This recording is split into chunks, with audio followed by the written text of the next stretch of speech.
So students, let's start our lecture. We'll discuss the syllabus in brief.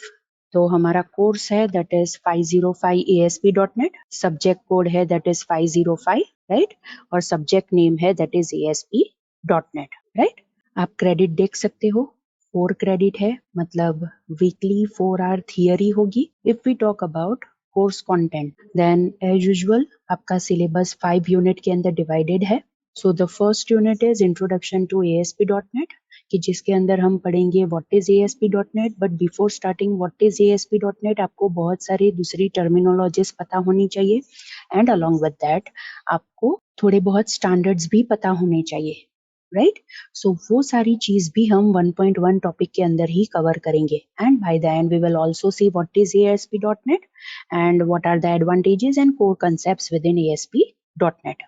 After that, as you are able to see, 1.2 is .NET Framework, which is repetition of the topic which we have already done within VB.NET. तो obvious बात है कि वो हम अभी नहीं देखेंगे, वो हम by the end of the semester हम देखेंगे. 1.3 compile code, it is specifically related to ASP.NET, right?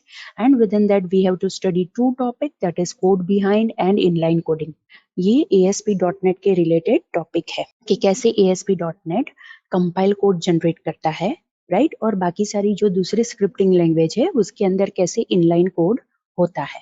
Again after that 1.4 and 1.5, that is common language runtime and object oriented programming, both are repeated, जो हमने already VB.NET के अंदर पढ़ा है. तो obviously अब हम यहाँ पे वो अभी तो रिपीट नहीं करेंगे, we will see by the end of the semester. And after that the important thing, that is 1.6 event driven programming, कि जिसके अंदर हमें पढ़ना है कि ASP.NET के अंदर इवेंट्स कैसे हैंडल होती है. बिकॉज VB.NET के अंदर भी इवेंट्स थी, but the thing was that वो स्टैंड अलोन एप्लीकेशन थी, दैट इज डेस्कटॉप एप्लीकेशन थी. लेकिन यहाँ पे इवेंट ड्रिवन प्रोग्रामिंग है, और इवेंट ड्रिवन प्रोग्रामिंग के अंदर as we are going to design a website, तो वेबसाइट के अंदर तो हमें सर्वर एंड क्लाइंट दोनों के हिसाब से सारी चीजें करनी पड़ेगी. इसीलिए ASP.NET के अंदर जो इवेंट ड्रिवन प्रोग्रामिंग है, it is something different from the thing which you have studied with in VB.NET, right. So वो हम यहाँ पे ASP.NET का जो इवेंट मॉडल है वो हम यहाँ पे देखेंगे. So that is unit number 1, that is introduction to ASP.NET. After that it is unit number 2, that is server controls, जिसके अंदर हम देखेंगे that is 2.1, that is postback, that is server कैसे वेब पेज को प्रोसेस करता है. 2.2 is data binding, मतलब हम कैसे वेब पेज के ऊपर डेटा डिस्प्ले कर सकते हैं, उसके रिलेटेड सारे कंट्रोल्स यहाँ पे लिखे हुए हैं. And there are many controls. हमने VB.NET के अंदर एक ही डेटा कंट्रोल देखा था, that is data grid view, लेकिन यहाँ पे ASP.NEट के अंदर बहुत सारे ऐसे कंट्रोल्स है, मोर प्रिसाइज डेटा कंट्रोल्स है, कि जिसका यूज करके हम टेबल में से डेटा डिस्प्ले कर सकते हैं. So that is 2.2. After that it is 2.3. As you are able to see, इसके अंदर हमें सारे वेब सर्वर कंट्रोल्स दिखने हैं, HTML सर्वर कंट्रोल्स दिखने हैं, राइट. देन हमें देखना है that is validation controls, navigation controls, right. वो सारे कंट्रोल्स हमें यहाँ पे दिखने हैं, along with that login controls. Yes students, ASP.NET के अंदर बहुत सारे कंट्रोल्स है, राइट. वो सारे कंट्रोल्स हमें ये पर्टिकुलर टॉपिक दैट इज 2.3 के अंदर दिखने हैं. And the last topic with in unit number 2 is 2.4, that is master page, themes and CSS. What is CSS वो आपको पता है, because you have already studied. Similar to that there is themes in ASP.NET. ये master page और themes, ये जो दो concept है वो स्पेसिफिक टू ASP.NEट है, आपको दूसरी कोई भी स्क्रिप्टिंग लैंग्वेज के अंदर नहीं मिलेंगे. CSS is the general thing कि जो आप HTML के साथ भी यूज कर सकते हो. सो दैट इज द थिंग कि हम ये यूनिट नंबर 4 के अंदर इतने टॉपिक्स पढ़ेंगे. Now after that is unit number 3, right, जिसके अंदर हमें database access, that is database interaction करना है. And again I repeat, VB.NET के अंदर आपने जो डेटाबेस इंटरेक्शन पढ़ा था, सेम यहाँ पे है. अगेन आई रिपीट, सेम यहाँ पे है और कोई चेंज नहीं है. नेम स्पेस से लेके क्लासेस से लेके प्रॉपर्टीज, मेथड्स, सारी चीज एज इट इज है. सो मतलब आप ऐसा कह सकते हो कि VB.NET के अंदर जो यूनिट नंबर 5 था वो सेम यहाँ पे यूनिट नंबर 3 है। Only the thing is that वहां पे आप VB.NET के अंदर डेटाबेस इंटरेक्शन करते थे, यहाँ पे आपको ASP.NET के अंदर डेटाबेस इंटरेक्शन करना है, बट कोडिंग से लेके सारी चीज सेम होगी।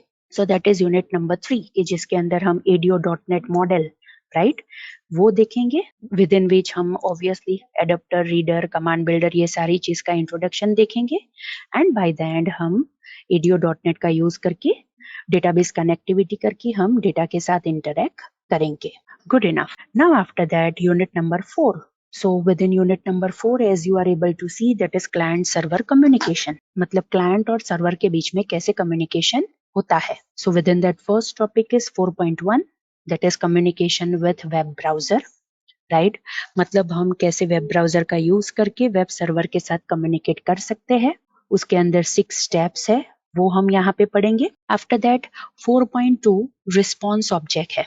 Again I repeat 4.2 response object है, बट यहाँ पे सिर्फ रिस्पॉन्स ऑब्जेक्ट हमें नहीं पढ़ना है, बिकॉज रिस्पॉन्स तब दे पाएंगे जब कोई रिक्वेस्ट करेगा, और वो यहाँ पे एक्सप्लिसिटली मेंशन नहीं हुआ है।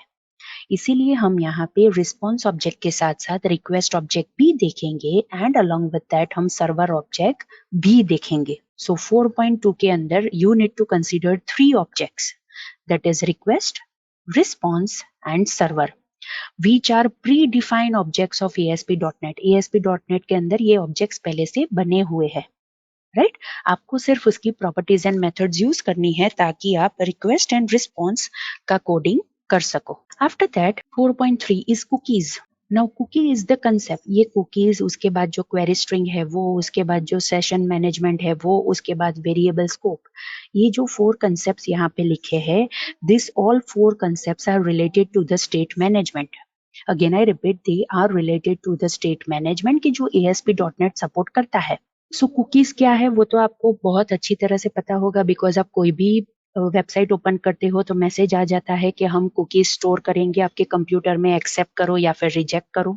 सेशन के हिसाब से भी आपको पता होगा, बिकॉज बहुत सारी वेबसाइट्स ऐसी है कि वो अगर थोड़े टाइम तक हम आइडियल रहे तो by default automatic session expire कर देता है।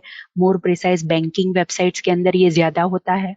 क्वेरी स्ट्रिंग, वेरिएबल स्कोप, ये सारी चीज हम डिटेल में देखेंगे along with example, and along with that we will also see कि हम कैसे हमारे वेबसाइट के अंदर वो यूज कर सकते हैं। And by the and unit number 5, that is advance ASP.NET, within which we will see web.config file, मतलब ये कॉन्फ़िगरेशन फाइल है कि जो ASP.NET के अंदर जब भी आप वेबसाइट बनाओगे तो आपको यूज करनी पड़ेगी, right. 5.2 that is sitemap path server control, it is a server control कि जो आपको यूज करना है along with that user control. 5.3 these are the 2 different types of controls. After that 5.4 user profile, again this user profile is a state management technique, but it is an advanced state management technique, इसीलिए ये particular unit के अंदर लिखा है, right? After that 5.5 that is web services, right? Web services के अंदर you need to study 2 topic, that is basics of web services and interacting with web services. जैसे हमने already VB.NET के अंदर .NET framework के अंदर देखा था कि वेबसाइट होती है, विंडोज फॉर्म्स एप्लीकेशन होती है, एंड वेब सर्विसेज होती है। मतलब हम ASP.NET के अंदर 2 डिफरेंट टाइप्स ऑफ एप्लीकेशंस हम क्रिएट कर सकते हैं, that is website and web services. So website वो तो हमने ऑलरेडी देखा है, राइट, कि हम ASP.NEट के अंदर क्रिएट कर सकते हैं, and what is web service उसका ब्रीफ भी हमने ऑलरेडी देखा था। And after that it is 5.6 that is error handling, right. और एरर हैंडलिंग आप इसे एक्सेप्शन हैंडलिंग भी कह सकते हो, कि जो आपने ऑलरेडी VB.NEट के अंदर पढ़ा था, that is structured exception handling and unstructured exception handling, right. These are the 2 points कि जो हमें पढ़ना है। थर्ड पॉइंट है that is error handling in database, वो हमें एक्सप्लिसिटली और कहीं से नहीं पढ़ना है। Only the thing is that कि कैसे हम डेटाबेस इंटरेक्शन के वक्त कैसे एरर हम हैंडल कर सकते हैं वो हमें देखना है। वो तो हमने VB.NET के अंदर भी देखा था ट्राई कैच का यूज करके, राइट।